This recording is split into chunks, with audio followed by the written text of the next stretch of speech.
Hi guys and girls, it's Usernamekate featuring Mike and welcome back to my channel. Today I am taking the BMW R18 first edition back to Halliwell Jones Motorrad in Chester.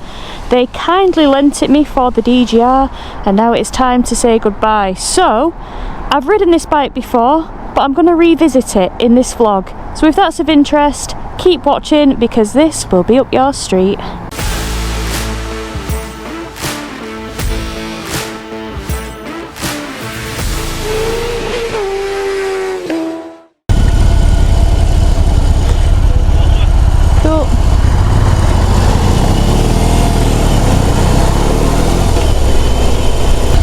When they brought this bike out, it was really interesting because BMW hadn't really delved into the cruiser market in any detail at that moment. Yeah, they had a cruisery bike that they brought out, but it wasn't anything quite like this. Now this bike was inspired by the pre-wartime R5, and you can really see with the lines of this bike how it was inspired by that machine. This bike has BMW's biggest flat twin 1800cc or 1802cc to be super pedantic. What is an engine that size pumping out? Well, it's got 91 brake horsepower and it's got 158 newton meters of torque. Mike, I love dangling purple with stereo like that. So this bike is probably one of the longest bikes I've ever ridden. I'm not actually quite sure of the exact figure, but I'll pop it down on the screen now, the wheelbase, so you can see how long it is, but it is so long. It's like a bloody bus. It has a weight of 345 kilograms. But it's got a few things working in its favour in terms of accessibility, because that does seem like a bit of a hefty weight. One, this bike has got a reverse gear, so that really helps just negotiating in and out of, you know, parking, especially if you're on a hill. It's just nice to have that extra help from the starter motor working in reverse. And also it's got a seat height of 690mm, which is redonkulously low. Guys, if you haven't seen the video of me riding this at the DGR, there is plenty footage on there that shows you guys and gives you an indication of what it's like for me to sort of waddle around on this bike. In fact, I'll probably insert some footage here now so that you guys can see. But as a 5'4" individual with a 29-inch inseam, it is ridiculously easy to get on and confidently move around even at that weight, just because of how bent your knees are and how low to the ground you are.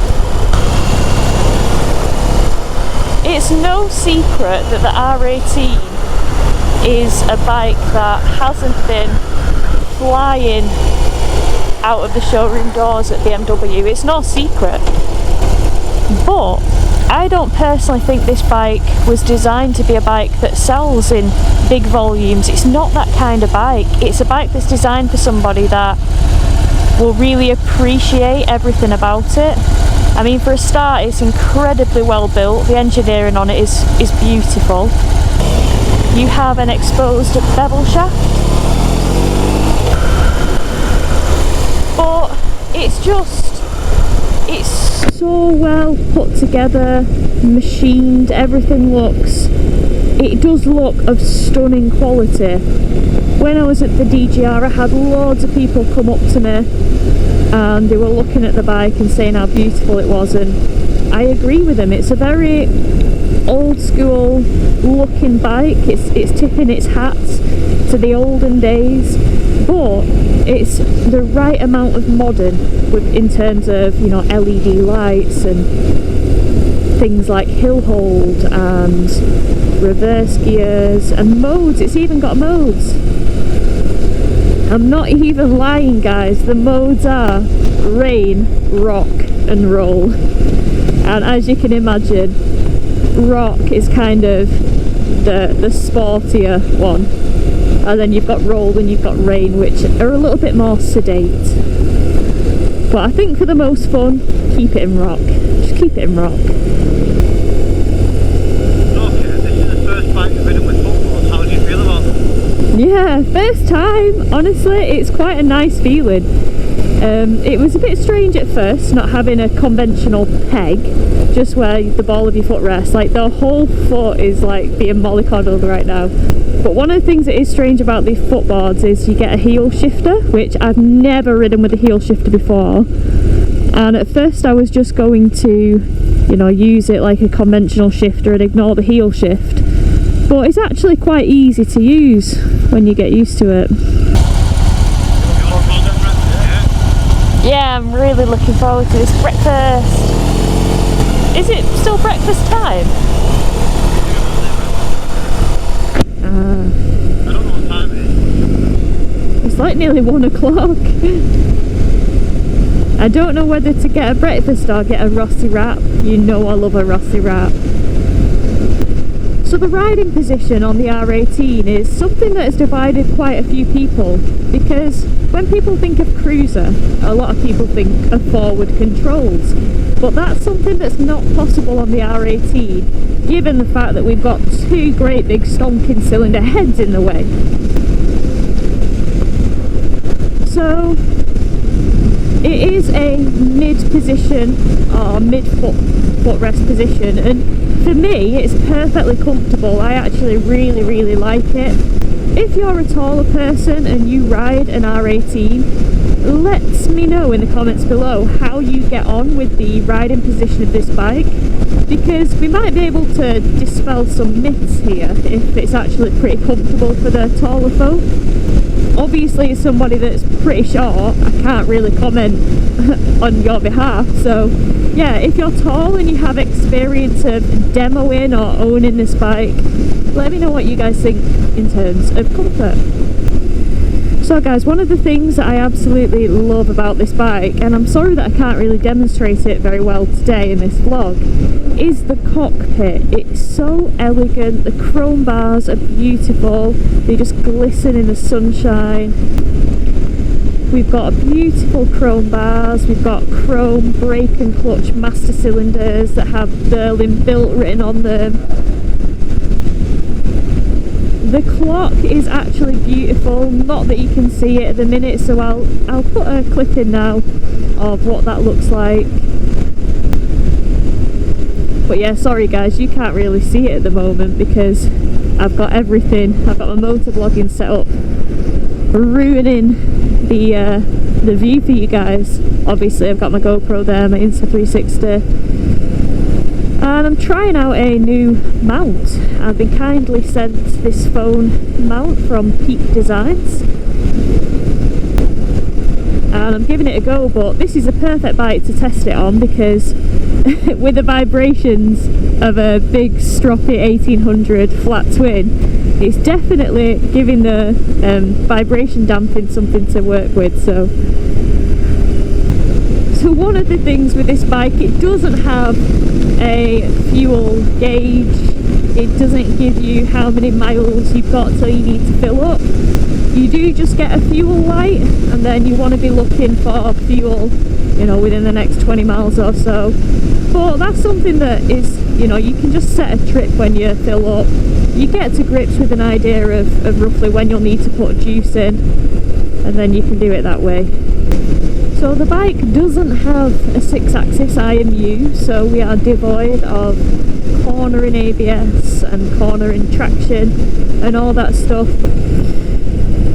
How does the bike ride? The bike rides really nicely. If you want to see a more spirited ride and progressive ride, check out my video from 2 years ago where I took it over Rivington and put a shift in with it.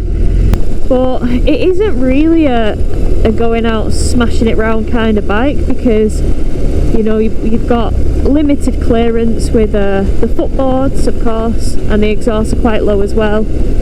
But But this bike isn't about that, in my opinion. It's a bike for people to just get on, enjoy, respect it, and just take it for what it is really, which is a nice elegant cruiser and should be rode as such. The suspension, I know a lot of people have complained about the suspension in the past as being really bumpy, but I don't know whether Halliwell Jones have forward thought about these comments that people have made and maybe, you know, done some messing around with the shock at the back, because I am not finding any issues with the suspension. I feel like I just glide over the bumps. Not like old Ennas. Bottom out every second. Poor Ennas. But no, it's quite funny because obviously, I mean, I rode this back from Chester and Mike was in front on the Enfield, and when he would go into potholes and dips, you'd really see the bike, you know, making shapes, whereas this one was just, you know, plushly riding over him. So yeah, suspension, I've had zero issues with suspension on this bike. The torque of this bike as well, oh, it's lovely. I mean, it revs to a max of 5,750, so it does, you know, redline pretty low. So second gear now. Oh, it just sounds great. But yeah, stomping on the heel shifter to go up is quite a strange experience, but I'm kind of gelling with it. Kind of feel like I got a little stanky leg going on. Right here with it? Yes. Yeah, right. Mike, can you smell the breakfast? You must. No, because I'm not getting excited. Why? Because if it's not open, I'm going to be upset. Oh, we love a realist. We love a realist. Yeah, despite its massive size and humongous turning circle, I'm loving this. I'm actually really enjoying it. I mean, I could never own one because, let's be real, it isn't a practical bike for me with my stature. And Mike's just said that it's a bit of a struggle to fit in the garage as well. But for a bike that I have had the pleasure of riding for the last 2 days, it isn't a bad bike. For people that, you know, say, oh, it's this, it's that, negatively, they just don't understand it, I don't think. Or they're not taking it for what it is. For what it is, it's bloody lovely. Yeah, it doesn't have the most tech that you'd probably expect for the price tag. But I don't think it's trying to profess to be any kind of performance cruiser. I've had a few people say to me, oh Kate, how does it compare against a Triumph Rocket 3? You can't compare this bike against a Triumph Rocket 3. Apples and oranges. Yeah, Mike's just said it's apples and oranges. Like, it's incomparable. Like, it's an insult to this bike to even try and compare it against that, because it would massively fall in all categories, torque, power, everything. So that's not fair to the bike. I feel like this bike is very much competing more with the Harley Davidsons, the Softail Slims. Yeah, to try and compare it against a Rocket 3 I think is a bit unfair. Oh, I hope it's open, Mike. I've got my fingers, toes and eyes. Oh, there's plenty of cars. Speed bump. Is it open? I think it's open, yeah. Yeah, it's definitely open. Oh, you're indicating still, not that you really care. Not one little bit. Not one little bit.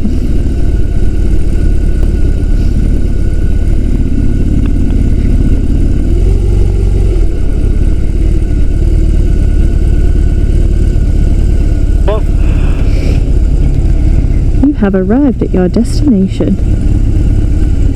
There we go.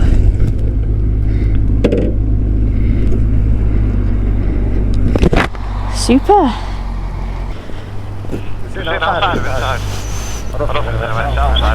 Yeah. Yeah, can do.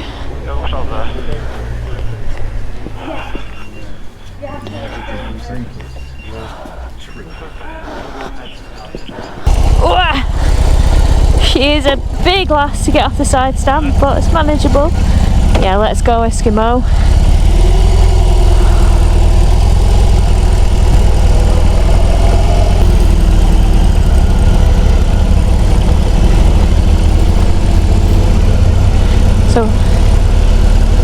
So we've just had some food, okay, jump over, little wheeler, cheeky, as you do, gotta trust Michael.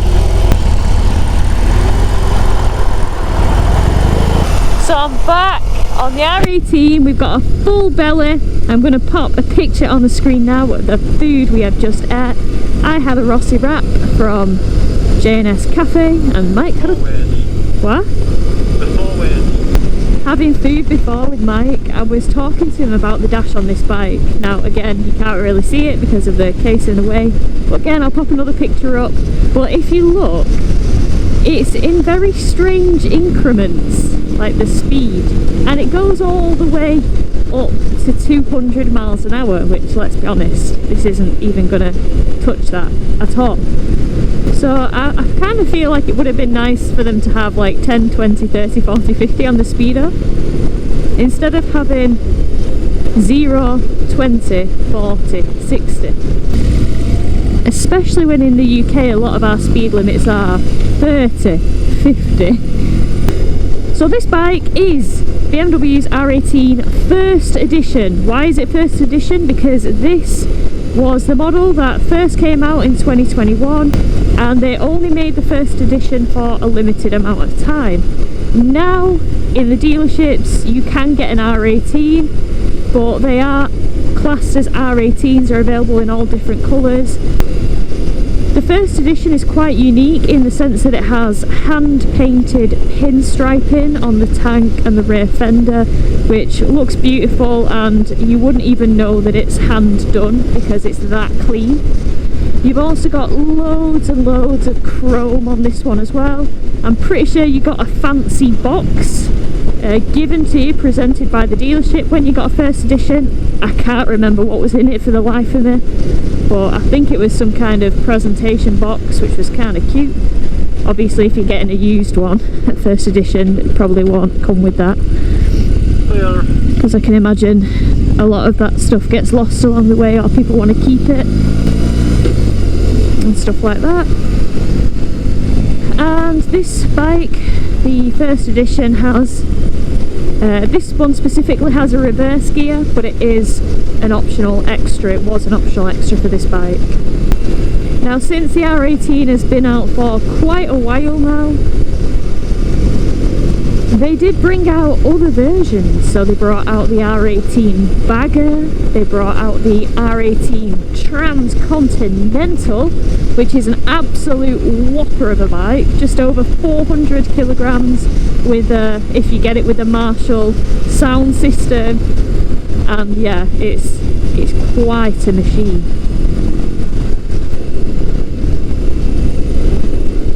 I feel like if I owned an R18 bike, I would definitely put the bobber kit on it because it looks so freaking cool.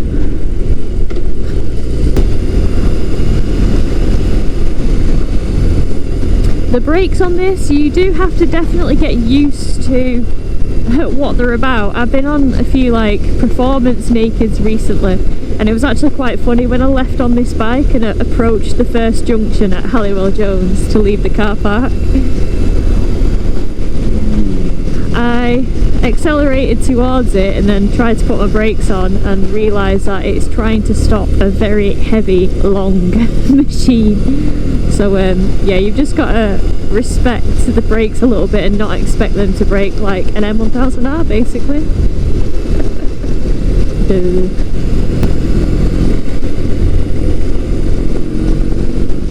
But yeah, the back brake's not super strong on its own, but it does help you stop nicely when you just finish off your braking with a little bit of back on this. It's quite nice. It is quite funny on this mic when you look down and you just see the massive cylinder heads right in front of you.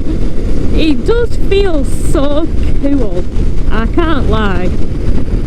So that brings my vlog to an end. I hope you've enjoyed it, guys. Just a nice revisit on the R18. I know and understand that it isn't a bike for everybody, but I'm sure there are certain people out there who can really appreciate this bike for its beauty, its engineering, and appreciate it for the head turner that it is. What do you guys think about this bike? Let me know in the comments below. And until the next time, guys, take care and ride safe. Bye!